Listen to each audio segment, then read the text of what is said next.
Hello everybody, Christian from Treasure Town here, and today we're going to be hunting a $50 grab bag of error coins. Now this one was purchased from a seller in Texas who's selling off his collection little by little, and I wanted to get in on the action, so I bought a good grab bag from him on the variety side in the past. Now it's time for some cool errors, so we're going to take this package open, see what we get, and I'm so excited to see if we can make back that 50 bucks and add some stuff to my collection.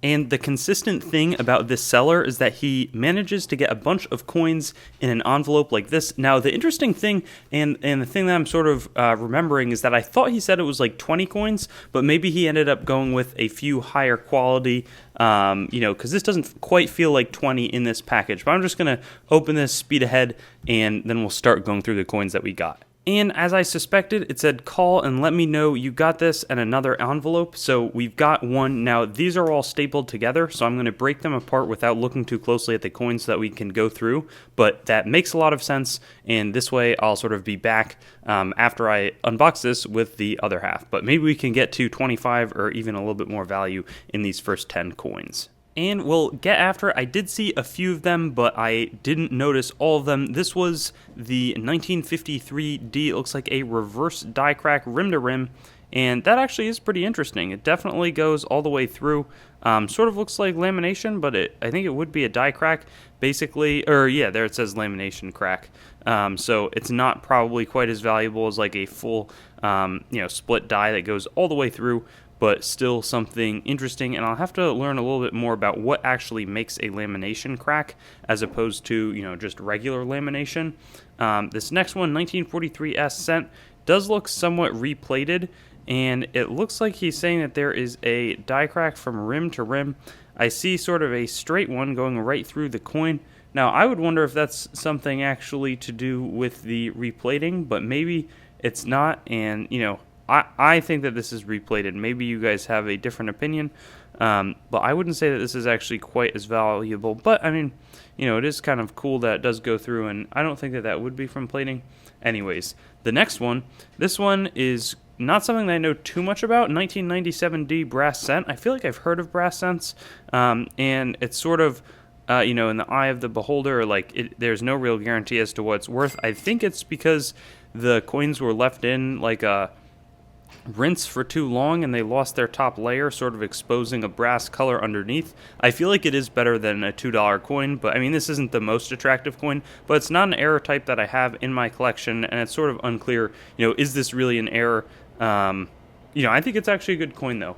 And then next we have a pretty good find, a 1974D double struck Lincoln cent. It's not super, it's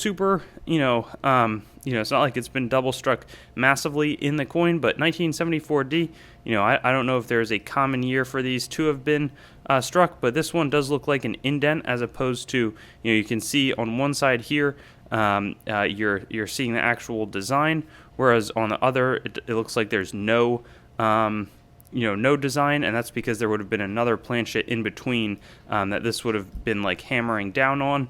But I think that's my first double struck coin, so really neat, and still is, I don't know, I'd probably put that at like a Mint State 63 or so, something like that. Then we've got what looks like a double clipped planchet. That's interesting because normally you just get a single, a clip on one side, which I don't really collect as much, but that is a cool coin. Not something that I've seen too many of, and again, on valuation, it's pretty unclear. I feel like $2 or so, probably about the right number on it, just because clip planchets are not quite as desirable. This one is something I really like, $3. It's an off-center penny, looks like 19 something, probably 1999. That's the most common date, and it does look to be one of the zinc, not the copper composition, because you can see the zinc sort of shining through under there. But that's a probably nice coin. Maybe can start putting together a clock set out of it.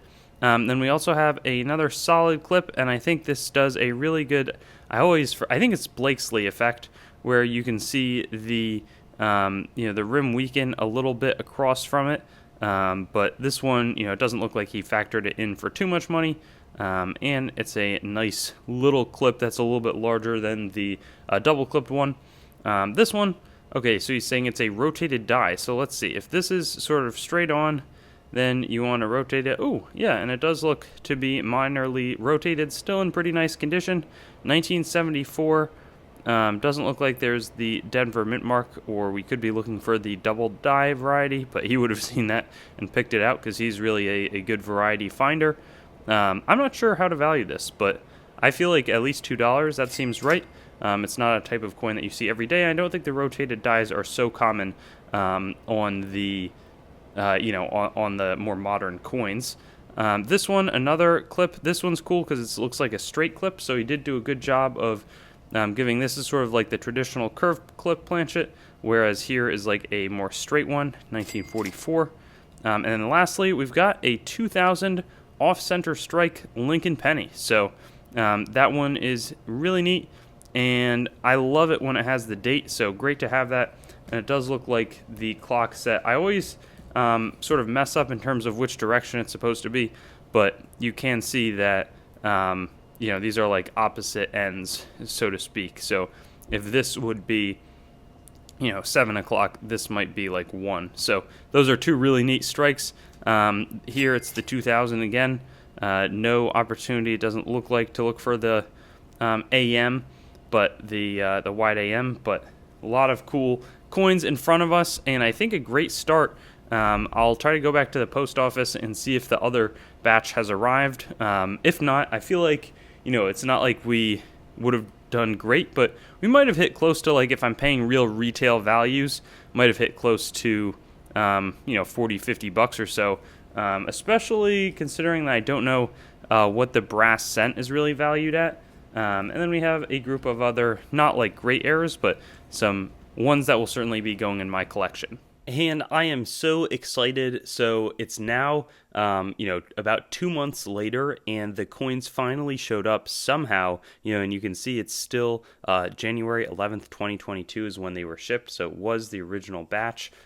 We finally got the other envelope. So I'm going to open this up. It's a little bit disjointed probably because the other, by now I had filed away all the coins and I wasn't even going to make the video because I didn't want to say that the seller hadn't delivered, but I'm going to open this up, break apart the coins in the staples without seeing it too clearly, and then go through those and get a final valuation because I do think that we're going to eclipse $50 at this rate, but I'm so excited to see the latter half of this grab bag.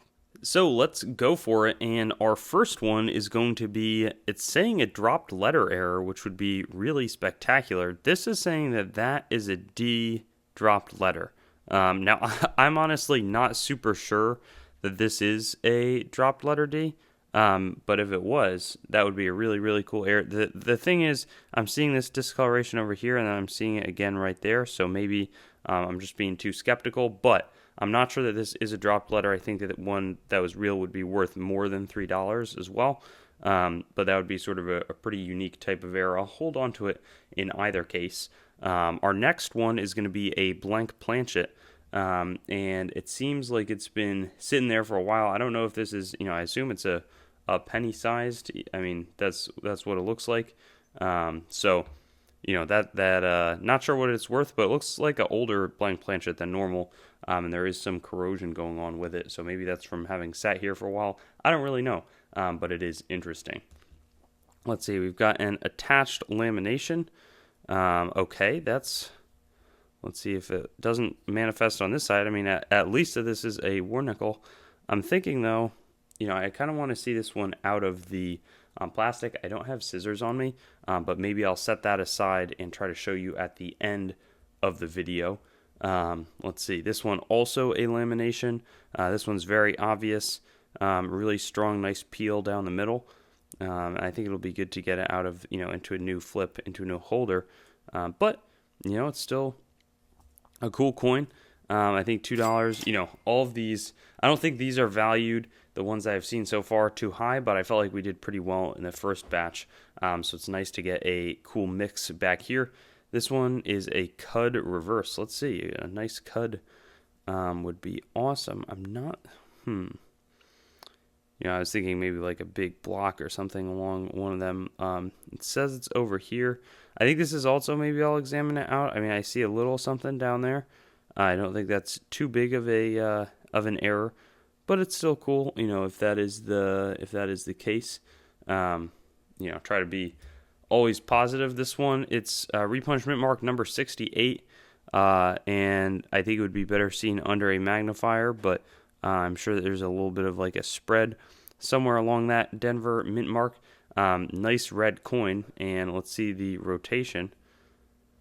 So unless I'm here, let's look at how a normal penny rotates. So if you've got this, it does come up on its proper side. Let's see. Yep. So maybe, yeah. So I think this is just a rotated counterclockwise. Actually, no. That I was being a bit of an idiot. So what he's saying is this is a D over D rotated counterclockwise. I assume that this was an error grab bag, but I think he just put in a variety, which I'm always happy to have in my collection. I do collect varieties as well. So this one, yeah, is just like a rotation. I was thinking that there was some rotated die, but of course not. This one, this says rotated rev, so we'll see. It says it's only valued at 1, so maybe it's a very small rotation, and it does look like it's a very, very minor rotation, but let's see. So if you've got the quarter here, and this is straight up, let's see, very, very, maybe it's 5 degrees off. I don't think too many people would notice that, but I mean, it's certainly not perfect, so it's sort of a good catch there. For $1, that's probably a fair valuation. Just something kind of cool. It's a pretty uncirculated coin otherwise as well, so I like it. Then this one is going to be a misaligned die strike. That's cool. Got to check for a doubling on the 1972, though he would have found it, of course. But it certainly, is as it was saying. This is different from an off-center. I believe that means, on this side, it's pretty much perfect in terms of being struck within the bounds. It's that on one of, the dies are misaligned themselves, so that on the other side, you have it shifted a bit where some of the lettering is off of the coin, especially in the top of the GOD. That's a nice example. So that might be worth a little bit more than $3. I wouldn't be surprised. There's also this BU 1999D. Let's see, broad strike. So, yeah, I mean, sort of has those characteristics, has expanded out of the collar, hasn't properly been retained, and you see that, broad strike is like the collars aren't retaining it, similar to how off-center strikes work, except it's not off-center, so it's struck on a coin, but then the coin's planchet itself spreads out. Let's see if we can, if we could compare, let's see, it should be able to take up, yeah, you can see it's taking up. It wouldn't fit into that one back there. It's larger, larger than the other coin by a little bit, but on all sides, and that's characteristic of a broad strike. Lastly, in this grab bag, we've got a 1905 rotated reverse. Okay, let's see. So we're going to do that flip again. We'll see how rotated it is. All right. Not by a huge amount again, but I think that's a good 10, 15 degrees off, and, an Indian head penny like that is worth $1 minimum, so I feel like we did pretty well. Let me see if I can, it's this one that I want to see, and I want to be careful that I don't, actually peel the lamination off, because it's nice to have it attached like so. And check this out. S-Mint, clear peeling, you can see that metal is really wanting to come off. Let's see. Probably shouldn't do that, but I don't think this is a hugely valuable coin. Just so cool to illustrate how peeled that is, and I really like that it has remained attached instead of fully falling off. So, really cool coin. That one's going to be going in my collection for sure, and I'm glad that it didn't sort of fall apart. This one here looks like it already did peel away, and it would have peeled away in a huge way. So it's nice. This one actually looks pretty deep as well. So I sort of want to do a video like peeling off the lamination, but that would also hurt a coin. So let me know what you think if I should, sort of for science, because I think that, in an educational content, maybe would be reasonable. At the same time, you don't want to hurt coins. But this one, if it's worth $4 or $5, then maybe it's fine for educational purposes. Got a really nice selection. I think some of our this is probably the biggest error value wise, the 74D. I didn't see huge amounts of value in what we just unboxed, but some nice clips. The brass is a little bit better. That might be like a $10 coin, sort of out of the blue, and then we get a nice 2000 off center penny, and then this sort of undesignated 1990 something penny. So thanks again for watching. Really enjoyed unboxing this stuff. Glad that the package was able to arrive. It looks like we got the good package first, but this stuff was still really cool and will be nice examples in my collection. Maybe the type of stuff I can also give away over time to new collectors who have a real interest in error and variety collecting. So thanks so much again, and I'll hope to see you on some of my future videos. Certainly any unboxings of grab bags I get. I might try to buy another one from him. Had some cool coins. Thanks for watching the video. I'd encourage you to like, comment, and subscribe to the channel to stay updated. I've also got Facebook, Instagram, and Twitter, so you can follow me there. TreasuretownYT.com is the main channel website. Definitely give that a visit. I've got a lot of information about me up there and the channel. CoinGrabBag.com as well currently redirects there, but it's some good opportunities for very fair grab bags, both made by me and other sellers. A lot of different options, so that's a good way to support. There's also TreasuretownCoins.com. In the future, my coin dealing operation will be done out of that website. CoinMeltPrice.com for updates on the melt prices of your coins, both US and world. A lot of resources in that website. And then CoinsMetalsCards.com being developed right now as a marketplace and news source for coins, metals, cards, and collectibles in general. So I'll see you on my future videos. Looking forward to seeing you there, and hope you have a good day.